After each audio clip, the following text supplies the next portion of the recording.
È giunto finalmente il momento di portare a conclusione l'opera del MOSE, lo faremo attraverso un commissario governativo e soprattutto di dare attraverso un soggetto pubblico la manutenzione e gestione nei decenni a venire. Non graverà sulle tasche dei cittadini veneti, ma sarà una struttura che finalmente potrà rendere efficiente ciò che di efficiente fino ad oggi non è mai stato. Il ministro Toninelli ha affidato ad un audiomessaggio il suo pensiero sulla gestione e le spese di manutenzione del MOSE. In queste ore notizie e polemiche si accavallano freneticamente. Secondo l'ANSA, che cita fonti del Ministero delle Infrastrutture, la formulazione dell'emendamento che sta provocando tante polemiche è ancora in divenire.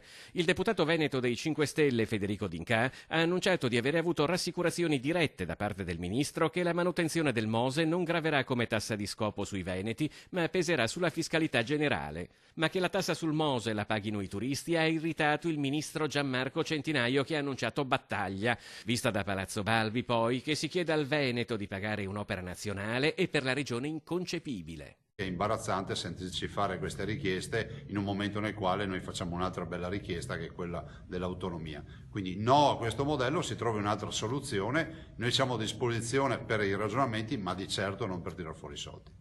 Pressoché unanime il giudizio delle categorie economiche a partire dalla Confindustria veneziana. In maniera diplomatica che è una follia, in maniera diretta che è una porcata. Guardate che in schedina è difficile fare 0 o 13, cioè è uguale, è difficile. Il somministro fa 0 sempre.